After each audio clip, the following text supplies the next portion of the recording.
Welcome and thank you for tuning in. You're listening to the Beyond 50 radio program. I'm Daniel Davis. It's important as we take care of our pets to be sure that we're doing the right thing. After all, for each thing that we give to them, we get back an abundance of love and attention. That seems to be why a lot of times people approaching midlife as the kids leave the house, rather than replacing them with more kids, generally tend to have pets in the house. Finding out a healthy approach to how we can take care of our pets to keep that wonderful relationship going, we're going to be talking about the 8 laws of health, that is, animal health. Joining us here on the Beyond 50 radio program is a guest we've had before. She is a certified animal naturopath, is also certified as a classical homeopath, and freelance writer for several magazines. Her specialty is in feline and canine naturopathic care. She also loves to educate the public on species-appropriate prey model nutrition, as well as Bach flower essences and homeopathy. The passion in life that she has is devoted to animals, their well-being, and especially being their voice. I'd like to welcome to the Beyond 50 radio program today our guest, Lesia Munn. Lesia, how are you doing today? I'm doing great, thank you. How are you? I'm doing well. Now, we're talking about 8 essential laws, and I understand that you have a particular acronym that you like to use for that. Tell us about this. Sure. Yes, there are 8 laws, of which I will provide full details on each. And there is a wonderful acronym to remember these laws by daily, and it's really simple. It's New Start. Oh. Yeah, the 8 laws of health, the naturopathic way, are not optional. That needs to be really ingrained. The first of the New Start is nutrition. It's the cornerstone. Now, all species, they must eat what they were designed to consume in order to thrive. In nature, animals don't cook, and our carnivores kill and eat raw meat, as we all know. Cats are obligate carnivores, meaning they are obligated to eat fresh, raw meat. Cats will not eat dead roadkill like a dog and will not bury it, saving it for later. Cats eat fresh, and whatever is left over, a scavenger will get it. Now, dogs, on the other hand, are carnivores and scavengers, and they take advantage of opportunities or circumstances. Dogs, when they have to, will eat anything. However, this does not apply that they are omnivores. Now, like the feline, dogs are carnivores, they're meat eaters. So raw nutrition equals feeding carnivores according to their nature, which is a live food, because denatured equals canned and dry food, which, as we've previously discussed, causes disease. Mm-hmm. Yeah, now disease doesn't come from outside the body. Disease already exists inside. It's only when the immune system gets out of balance that disease is able to take over. Viruses and bacteria disease the body if the body has been set up to host these pathogens. So this always happens when a carnivore doesn't eat correctly or follow the laws of nature. And more importantly, if our animals are properly nourished, they can assimilate the food given, then the immune system is strong enough to handle the viruses, the allergens, the pathogens, parasites, bacteria, and fungus. So therefore, nothing can penetrate them. And that's the first law. Well, you got to love that as a law. It seems pretty straightforward, doesn't it? It is. Mm-hmm. Simple. Now, the second one is the E in new. Tell us about that. The second law is exercise, and it is never optional. Animals are meant to move daily. Movement is so needed to stay strong, eliminate toxins, and enable the muscles to grow and stay supple, release pent-up energy and stress, and keep the animal calm. And as we all know, animals, they don't choose to be fat. Limited exercise can lead to behavioral problems, and exercise is such a must for mental, emotional, and physical health. And barking, by the way, at everything and chewing and digging, that's signs of lack of exercise. Now, all breeds, small or large, need lots of it. Generally, just walking a dog on a leash, it doesn't equal exercise. Playing in the backyard, it's not sufficient. Dogs must run at their own pace in order to raise their heart rate and meet their exercise needs. Now, as a rule, properly exercised dogs, they sleep all day. If a dog is awake and active during the day, there's not been enough exercise. And here are some great benefits of exercise. There's 6 of them. Improved digestion, regular elimination, less aches and pains in our older carnivores, improved brain function. They'll respond better to us. Circulating oxygen around the heart and the lungs, and definite improved muscle tone. Now, these last 2 points are extremely important to remember. Exercise also improves insulin absorption, lowering blood glucose concentrate. So lack of exercise, as well as added grains and sugars in commercial food, that equals diabetes. And exercise utilizes energy, so what that does is it actually overcomes and helps to overcome hyperglycemia. Oh, wow. Yeah. Now, this last part is really important to remember. The lymph system only moves when the body moves. Now, hear this. There are twice as many lymph vessels as there are blood vessels, and volume of lymph in the body as twice as much as blood. It's amazing. So the lymph system in our carnivores is how they maintain their health.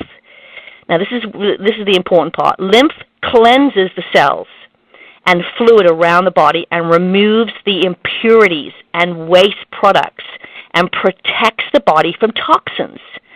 So the lymph system allows the body to function at its optimal level.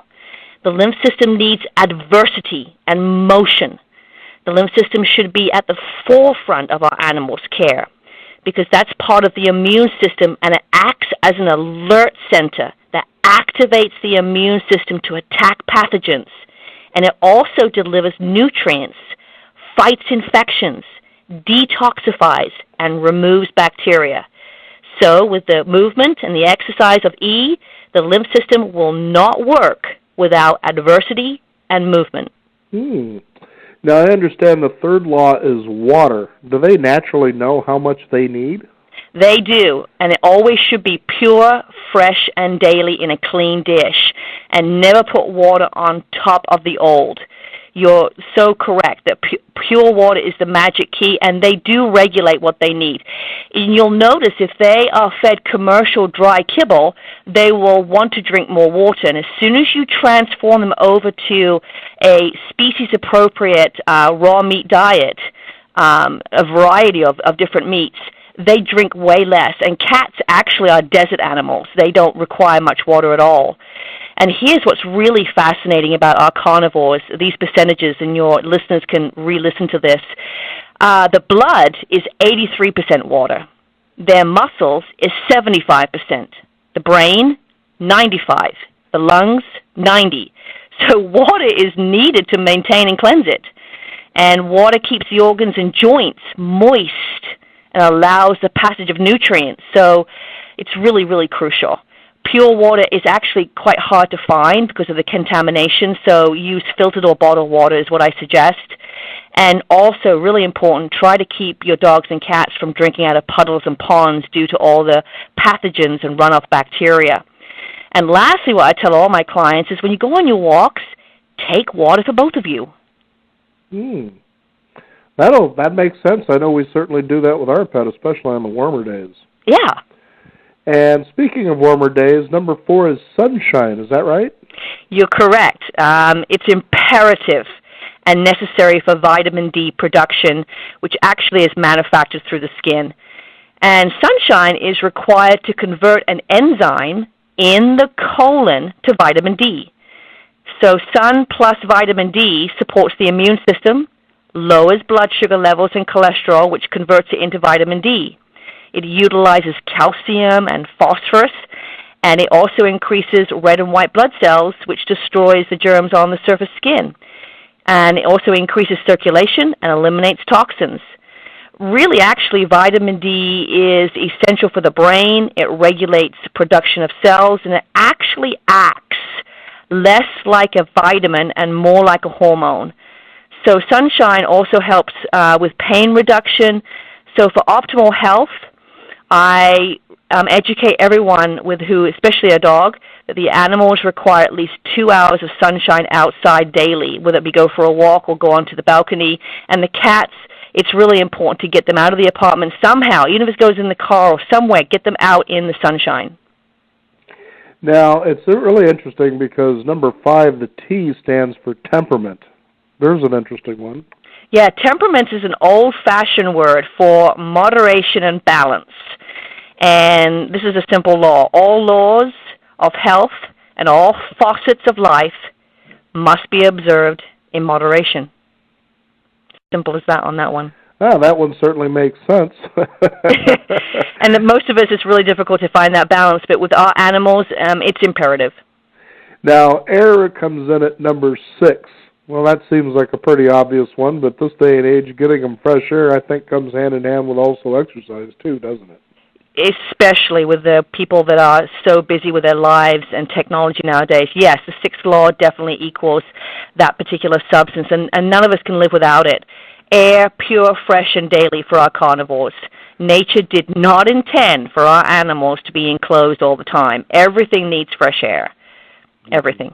You know, it's so interesting to hear you talk about this because at times you typically might hear a veterinarian sort of overcomplicate things to create an alarm attitude in the moving in the direction to do the things they suggest. In other words, it's sort of like the pressure sales pitch.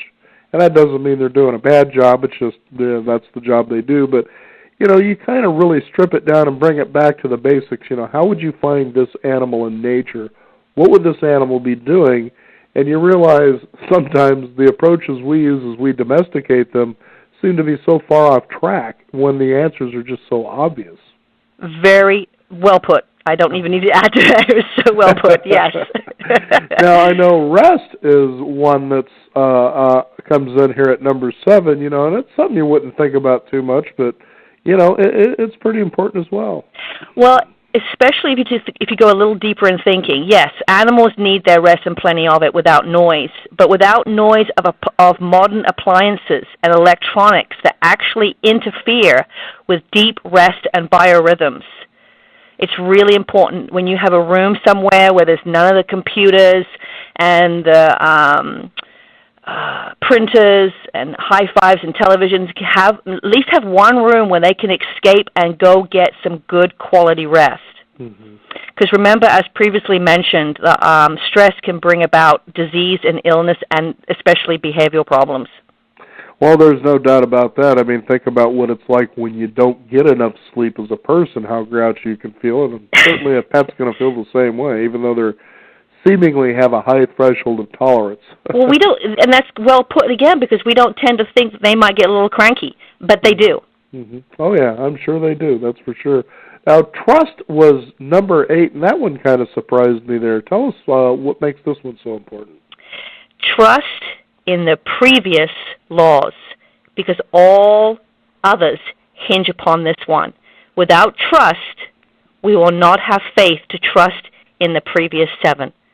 Now, trust in the principles of naturopathy, because people in general, they think these 8 laws are too simple, and there's no way they're going to work.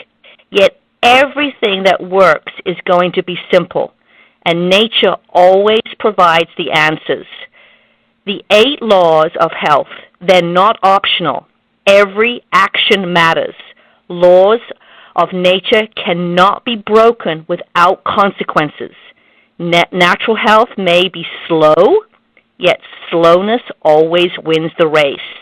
And this is what's really important. I tell everybody this. Take back control and follow the 8 laws of trust with all of your heart. Now, I know one of those things we talked about last time you were on the program, nutrition, and it's interesting when you go down the aisle, for instance, if you own a dog, and they have this big picture of corn on the front of the bag, and I thought, well, how many dogs are actually out there in cornfields eating corn? Yes. Yes. But if you follow wolves or, so forth. And there's the other thing I wanted to ask you about, too.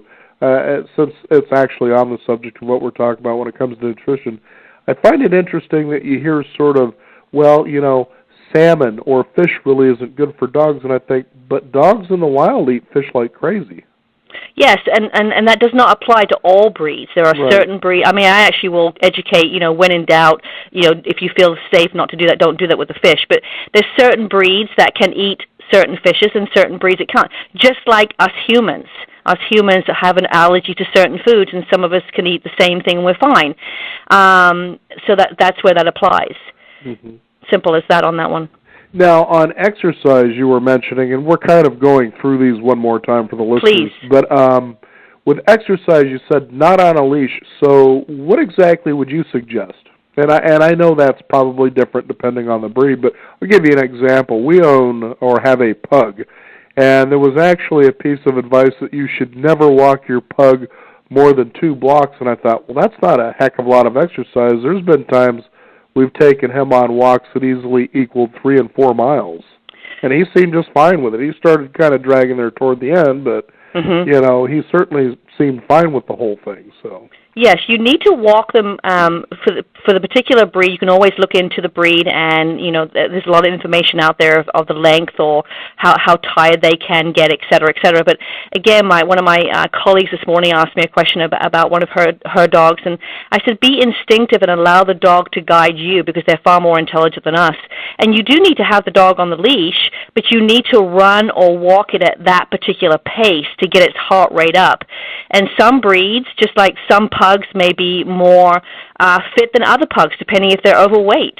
It just doesn't. I mean, some larger breeds can be pretty lazy. It just depends on how fit they are at that time or their age level. So just allow them to dictate. But it is important. It's imperative, actually, to make sure that they actually get their heart rate up. So get them kind of jogging or running a little bit. Now, I know that when you were talking about water, you were saying fresh sources, and it's fascinating how animals are always guided toward a fresh source of water in nature. Yes, absolutely, they do. You can watch that with horses when they have their trough and they have certain water that is contaminated, and another one, they won't go towards the water. They won't even drink out of the trough. They'll go eat the snow. They're not stupid, and the same thing applies. Yeah, the same thing applies to the dogs and the cats. And then again, I'm going to go back to the cats. People forget that actually, again, just like the wolf and the canine, the feline, our little felines are still ancestors of the large cats, and they are from the desert. They originate from Egypt and Africa. They're desert animals. They're not supposed to drink a lot of water. My water bowl down, I mean, she barely touches it any day because the blood in the meat is very, very liquidy and nourishing. They don't need much much water. Well, yeah, take a look at lions out on the Serengeti, for instance. There's not a whole lot of puddles or rivers out there. There's no doubt about that. No. And sunshine, that one kind of surprised me, but sun's really important, as you were saying earlier. It's crucial, and I live in an apartment that's upstairs, and even though my cat, which is kind of unusual, she'll walk on a leash and she travels everywhere with me, which is not normal, but I even got a large dog pen, like the wired one, and I made this huge dog pen on my balcony, because I face north, so my windows are not getting much sun, so to make sure that she goes out there for 2 to 4 hours daily, even in the snow. I have a huge 9-foot umbrella so she can go out in the rain area and not get wet because she needs to be outside with fresh air and sun. Wow. So you can make that happen. You just need to go the extra mile. And this creates a better temperament, obviously, for your pet, doesn't it? Well, also with animals, it grounds them. And if you've got a hyper cat, for instance, that's running around your house at full tilt or chasing its tail, it's got too much pent-up energy. And if my cat will do that and I haven't taken her for a walk, I'll just put her out on the Mother Earth because that grounds her. Like us, when we get all stressed out, if we go outside for 10 minutes, we feel better. That's because the earth, the magnetic field of the earth will ground you. And with the animal, it takes that energy out of them a little bit, and then they're more calm. Mm. And plus all that exercise causes that sort of cardiovascular thing, so they get more air. Absolute. For their lungs, yes. And then rest, you say that if a dog or a cat has had plenty of exercise, they tend to sit around or lay around all day. And all actually, day. when you look in nature, for the most part, that's true. It is true. And again, all these laws, this new start, NEWSTART, it applies to not only our carnivores and felines, but actually you can apply it to yourself. And if you just live by these 8 laws, everybody will be healthy. Mm-hmm. And these are 8 laws that naturopaths actually live by, is that correct? Absolutely. Mm-hmm. I even live by them. And trust is obviously the final one there, but that was an interesting one. To find that on the list, I was kind of surprised, especially when it came to pets. But, hey, if your pet doesn't trust you, then who will? Well, the pets do trust us, and that's why I do this job, because they don't have a voice, and they're down on the ground looking up at us, saying, oh, I trust you. Whatever you do, I will know that you are doing all your best to assist my health and wellness. And so their lives are in your hands. Now, I was curious, Lizia, what is the website people can find out more? How can they contact you should they want a consultation or It's always by phone, because I like to talk to the individual. I'm an old-fashioned kind of lady, and I love to hear the voice and answer all of their questions, and not just do it with an email or a website. So again, my phone number is 503-350-0865. They also can email me at Moonlight Homeopathy. I'm going to spell it MOONLIGHTHOMEOPATHY at Comcast.net. Well, very good. Always a pleasure to have you on the program. I was kind of laughing a little bit earlier because you reminded me of a voice that I heard narrating a documentary on the 5 top species in Africa. It was the African dog, and there was the lion, and so forth and so on. And it was funny because, this particular dog has a range of hearing that's far superior to humans. This particular cat has eyesight far superior. He kept saying all these different senses that made the animal far superior to humans. I got to turn this off. He's giving me an inferiority complex. That's awesome. But the fact is, here you've got this wonderful animal, your pet, but it has those kind of instincts and senses that have been proven consistently with, a lot of love and nurturance, which is what everybody has a pet for in the first place. Yes. Is they have been known to go beyond superpowers, so to speak, and actually save people in situations that just seem like miracles. So, absolutely. It's important that you abide by these laws. There's no doubt about that. Again, yes. Give that contact information out one more time. It's 503-350-0865, or email me at moonlighthomeopathy at Comcast.net. Lizia, thank you so much for joining us here on the Beyond 50 radio program. Thank you so much for having me. We want to thank you, the listeners out there. Be sure to abide by those laws, and remember, it's New Start, and that's something for all of us. And we can all live better lives and enjoy our pets and love as well. I'm Daniel Davis. Thank you for tuning in. This is the Beyond 50 radio program, and remember, live your day past halfway.